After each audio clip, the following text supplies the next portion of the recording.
ശബരിമല സ്വർണ്ണ കവർച്ചയിൽ പരിശോധന വീണ്ടും സ്വർണം പൂശൽ നടത്തിയ സ്മാർട്ട് ക്രിയേഷൻസിലേക്ക് VSSC റിപ്പോർട്ട് മുൻനിർത്തിക്കൊണ്ട് പരിശോധനയ്ക്കായി SIT ഉടൻ തന്നെ ചെന്നൈയിലേക്ക് തിരിക്കും. കാണാതായ സ്വർണത്തിൽ വ്യക്തത തേടാനാണ് പരിശോധനയുടെ പ്രധാനപ്പെട്ട ലക്ഷ്യം. ഫസ്റ്റ് ഓൺ ജനം.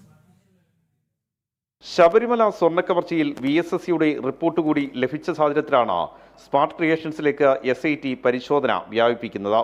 1.5 കിലോ മുതൽ 2 കിലോ സ്വർണം വരെ സ്വർണ്ണപ്പാളികളിൽ നിന്നും നഷ്ടപ്പെട്ടിട്ടുണ്ടാകാമെന്നാണ് VSSCയുടെ റിപ്പോർട്ട്.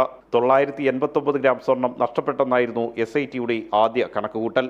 VSSC നടത്തിയ പരിശോധനയിലാണ് 2 കിലോ വരെ സ്വർണം നഷ്ടപ്പെട്ടതായി കണ്ടെത്തിയിരിക്കുന്നത്. ഈ സാഹചര്യത്തിലാണ് സ്വർണം വേർതിരിച്ച സ്മാർട്ട് ക്രിയേഷൻസിൽ വീണ്ടും പരിശോധന നടത്തുന്നത്. പ്രതികൾ നൽകിയ മൊഴികൾ ശരിയല്ലെന്ന നിഗമനത്തിലാണ് അന്വേഷണ സംഘം. 2 കിലോയോളം സ്വർണം നഷ്ടപ്പെട്ടെങ്കിൽ അത് എവിടേക്ക് പോയെന്ന് SITക്ക് കണ്ടെത്തേണ്ടി വരും. നിലവിലെ സാഹചര്യത്തിൽ അത് വലിയ വെല്ലുവിളിയാണ്. ഉണ്ണികൃഷ്ണൻ പോറ്റി ഉൾപ്പെടെയുള്ള പ്രതികൾ നിലവിൽ ജാമ്യത്തിൽ ഇറങ്ങിക്കഴിഞ്ഞു.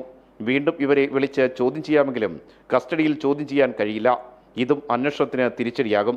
ഇതുകൂടി കണക്കിലെടുത്താണ് തിരക്കിട്ട് സ്മാർട്ട് ക്രിയേഷൻസിൽ പരിശോധന നടത്തുന്നത്.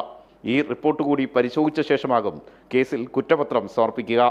ആർ രാജീവ്, ജനം, തിരുവനന്തപുരം.